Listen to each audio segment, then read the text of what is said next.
എവിടെ തുടങ്ങിയോ അവിടെ തന്നെ ചെന്ന് നിൽക്കേണ്ട ഒരു ലൂപ്പിൽ പെട്ട പോലെയാണ് ഇറാന്റെ കാര്യത്തിൽ ട്രംപിന്റെ ഇപ്പോഴത്തെ അവസ്ഥ. ഇറാനെതിരെ സ്വീകരിക്കാൻ സാധിക്കുന്ന എല്ലാ നയതന്ത്ര സൈനിക നീക്കങ്ങളും അതിന്റെ പരമാവധിയിൽ എത്തി നിൽക്കുകയാണ്. ട്രംപിന് മുന്നിൽ ഇനി ശേഷിക്കുന്നത് വളരെ കുറച്ച് വഴികൾ മാത്രമാണ്.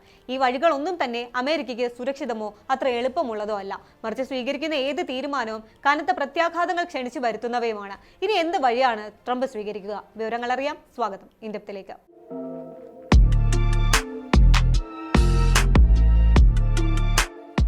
ഒരിക്കലും അവസാനിക്കാത്ത ഒരു യുദ്ധം തുടങ്ങി വെച്ചും പ്രശ്നങ്ങൾക്കൊന്നും പരിഹാരം കാണാത്ത ഒരു കരാർ ഉണ്ടാക്കിയും ട്രംപ് തന്നെ സ്വയം വരുത്തിവെച്ച വിനയാണിത്.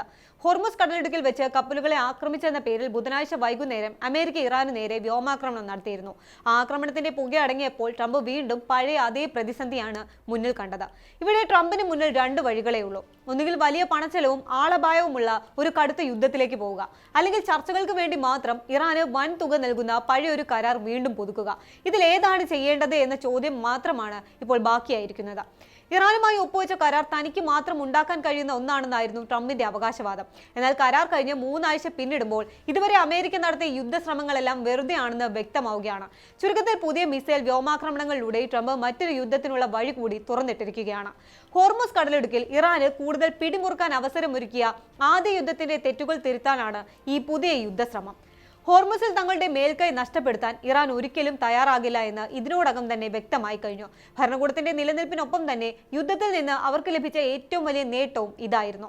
ലോകത്തെ പ്രധാനപ്പെട്ട എണ്ണവാതക ഗതാഗത പാതയിൽ നിന്ന് ടോൾ ഈടാക്കി വരുമാനം കൂട്ടാനാണ് ഇറാൻ ശ്രമിക്കുന്നത്. കടൽപാതയിൽ തങ്ങളുടെ ആധിപത്യം ഉറപ്പിക്കാനുള്ള ശ്രമങ്ങളും ഇറാൻ തുടരുന്നുണ്ട്.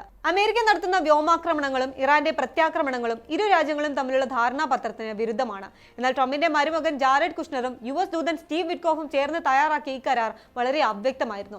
ഇത് കൃത്യമായി നടപ്പിലാക്കാനുള്ള വഴികളോ മറ്റോ അതിലുണ്ടായിരുന്നില്ല. അതുകൊണ്ട് തന്നെ ഇത്ര പെട്ടെന്ന് ഈ കരാർ പരാജയപ്പെട്ടതിൽ ഒട്ടും അത്ഭുതപ്പെടാനില്ല എന്നാണ് വിദഗ്ധർ ചൂണ്ടിക്കാട്ടുന്നത്. തുർക്കിയിൽ നടക്കുന്ന നാറ്റോ ഉച്ചകോടിക്കിടയിലാണ് ഇറാനുമായുള്ള കരാർ അവസാനിച്ചതായി ട്രംപ് പ്രഖ്യാപിച്ചത്. ഇറാന്റെ നിലപാടുകളെ അദ്ദേഹം ഭ്രാന്തമെന്ന് വിശേഷിപ്പിക്കുകയും ചെയ്തു. എങ്കിലും തന്നെ പ്രതിനിധികൾക്ക് വേണമെങ്കിൽ ഇറാനുമായി തുടർന്നും ചർച്ച നടത്താമെന്നാണ് ട്രംപ് പറയുന്നത്. ഞങ്ങൾ ഉണ്ടാക്കുന്ന കരാർ അനുസരിച്ച് അവർക്കൊരിക്കലും ആണവായുധം നിർമ്മിക്കാൻ കഴിയില്ല. എന്നാൽ ഇനി ഒരു കരാർ ഉണ്ടാകുമോ എന്നും എനിക്കറിയില്ല. ഒരു കരാറും ഇല്ലാതെ തന്നെ നമുക്ക് അത് തടയാൻ കഴിയും. അതാണ് കൂടുതൽ എളുപ്പമെന്നും ട്രംപ് പറഞ്ഞിരുന്നു. മറ്റെന്തെങ്കിലും അസാധാരണ പദ്ധതികൾ കൈവശമില്ല എങ്കിൽ ഇറാനെ നേരിടാൻ ട്രംപിന്റെ മുന്നിലുള്ള വഴികൾ വളരെ കുറവാണ്. അവ വിജയിക്കണമെന്നുമില്ല. ഒന്നുകിൽ യുദ്ധം കൂടുതൽ ശക്തമാക്കാൻ അദ്ദേഹത്തിന് ഉത്തരവിടാം. ഇറാന്റെ ഉള്ളിലേക്ക് കയറി നേരിട്ടൊരു ആക്രമണം നടത്തുക എന്നത് ചിന്തിക്കാൻ പോലും കഴിയില്ലെങ്കിലും ഇറാന്റെ ജനവാസ മേഖലകളിലെ അടിസ്ഥാന സൗകര്യങ്ങൾ, പവർ പ്ലാന്റുകൾ എന്നിവയ്ക്ക് നേരെ വ്യോമാക്രമണം നടത്താൻ കഴിഞ്ഞേക്കും. അല്ലെങ്കിൽ ഇറാന്റെ സൈന്യത്തെ പിന്തിരിപ്പിക്കാൻ കടലിടുക്കിലെ തീരദേശ പ്രദേശങ്ങളിൽ ആക്രമണം നടത്താം. ഇറാന്റെ പ്രധാന എണ്ണ കേന്ദ്രമായ ഖാർഗോ ദ്വീപ് പിടിച്ചെടുക്കുക എന്നതാണ് ട്രംപിന് മുന്നിലുള്ള മറ്റൊരു വഴി. എന്നാൽ ഇതിന്റെ വില വളരെ വലുതായിരിക്കും. കരാർ ഒപ്പിട്ടതിലൂടെ എന്ത് സാമ്പത്തിക തിരിച്ചടി ഒഴിവാക്കാനാണോ ട്രംപ് ശ്രമിച്ചത്, ആ സാമ്പത്തിക പ്രതിസന്ധി തന്നെ വീണ്ടും ഉണ്ടാകാൻ ഇത് കാരണമായേക്കാം. ഖാർഗോ ദ്വീപ് പിടിച്ചെടുക്കാൻ അമേരിക്കൻ നാവികസേനയോ പ്രത്യേക കമാൻഡോകളോ രംഗത്തിറങ്ങിയാൽ വലിയ രീതിയിൽ സൈനികർ കൊല്ലപ്പെടാൻ സാധ്യതയുണ്ട്. ഇറാനിലെ കൂടുതൽ കേന്ദ്രങ്ങളിലേക്ക് ആക്രമണം വ്യാപിപ്പിക്കുന്നത് ഗൾഫിലെ അമേരിക്കൻ സഖ്യകക്ഷികൾക്കും അവിടെയുള്ള US സൈനിക താവളങ്ങൾക്കും നേരെ തിരിച്ചടി ഉണ്ടാക്കാൻ ഇറാനെ പ്രേരിപ്പിക്കും. കൂടാതെ ഇവിടുത്തെ എണ്ണവാതക പ്ലാന്റുകൾ തകരുന്നത് ആഗോളതലത്തിൽ വീണ്ടും ഒരു ഊർജ്ജ പ്രതിസന്ധിക്കും കാരണമായേക്കാം. അത് അമേരിക്കയ്ക്കുള്ളിലും ട്രംപിന് വലിയ തിരിച്ചടിയാകും. മുൻപ് യുദ്ധസമയത്ത് ട്രംപിന്റെ രാഷ്ട്രീയ പദവിക്ക് മങ്ങലേൽപ്പിച്ചതുപോലെ പെട്രോൾ വില വീണ്ടും കുത്തനെ ഉയരാൻ ഇത് ഇടയാക്കും. വരാനിരിക്കുന്ന ഇടക്കാല തെരഞ്ഞെടുപ്പിൽ റിപ്പബ്ലിക്കൻ പാർട്ടിയുടെ വിജയ സാധ്യതകളെ ഇത് ദോഷകരമായി ബാധിക്കുകയും ചെയ്യും. ഇറാനെ സാമ്പത്തികമായി തകർക്കാൻ ലക്ഷ്യമിട്ട് മുൻപ് ഏർപ്പെടുത്തിയ ഉപരോധങ്ങൾ പലതും അതിന്റെ പരമാവധി ശക്തിയിൽ ഇപ്പോഴും തുടരുന്നുണ്ട്. എന്നാൽ ഈ സാമ്പത്തിക പ്രതിസന്ധികൾക്കിടയിലും തങ്ങളുടെ മിസൈൽ സാങ്കേതിക വിദ്യയും ആണവ പരീക്ഷണങ്ങളുമായി ഇറാൻ മുന്നോട്ട് പോവുകയാണ് ചെയ്തത്.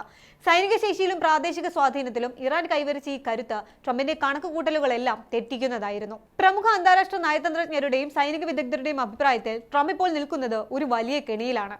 ഇറാനെതിരെയുള്ള സൈനിക നീക്കം ഒരു വിജയകരമായ യുദ്ധത്തിലല്ല, മറിച്ച് ഒരിക്കലും അവസാനിക്കാത്ത വലിയൊരു ദുരന്തത്തിലാണ് കലാശിക്കുക എന്ന് പല സൈനിക നിരീക്ഷകരും മുന്നറിയിപ്പ് നൽകുന്നു. നയതന്ത്ര ചർച്ചകൾ മാത്രമാണ് ഏക പോംവഴിയെന്ന് ഒരു വിഭാഗം വിദഗ്ധർ ചൂണ്ടിക്കാണിക്കുമ്പോഴും അതിനുള്ള രാഷ്ട്രീയ സാഹചര്യം നിലവിൽ ഇരു രാജ്യങ്ങളിലും അനുകൂലമല്ല എന്നതാണ് യാഥാർത്ഥ്യം.